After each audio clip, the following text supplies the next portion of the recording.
Welcome to day two of Imaginative Vision's 31 Days of Halloween. Justin here, my friends, and we are in Gaming Central. And today we're going to be talking about a survival horror game, the first survival horror game we're going to be talking about. I wanted to do one that is not really well known, it's under the radar, and it was exclusively on the Nintendo Wii. The horror movie, excuse me, not horror movie, the horror game is titled Calling, and this was developed by Hudson Soft. And when we talk about survival horror, the conversation usually goes what I call the big three: Resident Evil, Silent Hill, and of course, Fatal Frame. But tucked away in the Wii's later years is a ghost story that was overlooked. And it was developed, like I said, by Hudson Soft, and it's called Calling. And it came out in 2010 in North America and 2009 in Japan. So let's talk a little bit about it because Cola emerged in the late 2009 in Japan, and it was near the end of Hudson Soft run as an independent publisher before being absorbed into Konami. And it arrived at a hook perfectly suited for the Wii's console. The Wii Remote became your cell phone. And the previews and the marketing really emphasized that the calls will ring through the Wii Remote speaker, and you can ask to hold the phone, like hold the Wiimote like a phone in your ear, as if you were receiving ghostly calls. It was a very clever way of tying in the hard mechanics to the hardware, which, like the Dreamcast VMUs in Resident Evil's Code Veronica or PlayStation 2's camera and Fatal Frame 2. So the black page in the story is centered around the black page and what they call the abyss. And the story centers around four unlucky souls. Forgive me if I botch their names. My Japanese sucks. But we have Ren, Shin, Chiyo, and Makoto. Oh, I did good. And they stumble across the Black Page, which is an eerie website with ties to the afterlife. The site pulls them into this abyss, this liminal space between life and death. Think of it as limbo.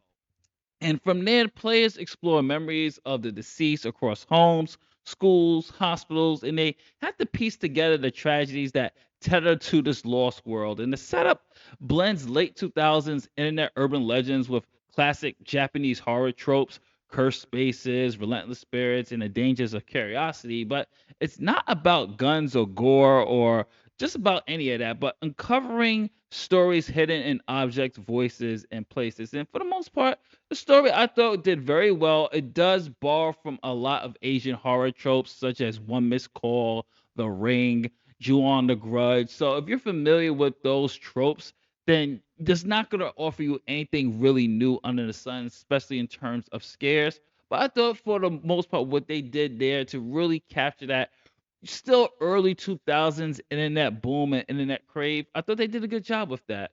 Now, as far as the gameplay goes, Calling is played in first person. It's a first person game. You move with your nunchuck and you point out objects with the remote and interact with your phone to record, photograph, or even teleport by dialing numbers. Ghost encounters arrive as quick as time events, requiring button presses and frantic waggling to shake them off. The phone mechanic remains its most memorable flourish. Hearing a whisper or scream directly from the remote speaker added intimacy and sometimes cheap jump scares. That made the experience feel personal, but it came at the cost of clunky movement and data controls. Turning wasn't point based, giving the game a sluggish pace that some found atmospheric and others called frustrating. And for me, it was a little frustrating the way you had to use the Wii remote because, of course, with the motion controls, sometimes it wasn't responsive as enough, and it just like turning sometimes to get away was just a nightmare. But I will say, technically, graphically, Colin looks like many of the late Wii titles, excuse me, late Wii titles had like muddy textures, darkened environments, and limited detail. But what it lacked in its fidelity, it made up for in its art direction. The dolls were freaking creepy in this. The abandoned classrooms, the hospital corridors, really captured that J horror cinema.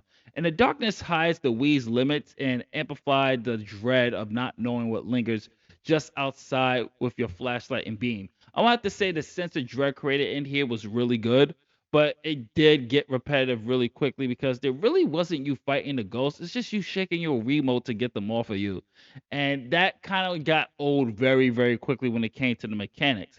But what I will say, what did pretty decently was the music, eerie music at least, the eerie atmosphere, the ambience type of sounds. But unfortunately, the sound is a hit or miss. The distorted voices that's bleeding from your Wiimote, which is supposed to act as your phone, is eerie and is punctuated by these calls and the way it just pops in. It's really cool. But I will have to say that the problem with that is the English dub of this game would take you out of it. So the English dub was not good. I hate to say it, the English dub was not good. It felt campy. It felt very B movie. Didn't take the voices. This is the first time I'm actually saying this. The voices didn't match the aesthetics and dread that the game was trying to set, if that makes sense to anybody. It didn't do a good job at that. It did not set the tone well. It didn't set the sense of dread well. It didn't do a good job. I really did not like what they did with the voices in this. As far as replay value goes, the game takes you about 6 to 12 hours, but Call was designed with a new game plus in mind. You replays unlock new perspectives and endings and clarifying story beats and adding more depth to the haunted spaces. So, for players willing to push through the deliberate slow pacing, the second run reframes the narrative in rewarding ways. And if you still have your Wii, there's a reason why you should still try to check this out. Few games ever lean too hard into Wii Remote's quirks. The act of holding the control like a phone is a time capsule for the Wii's era experimentation.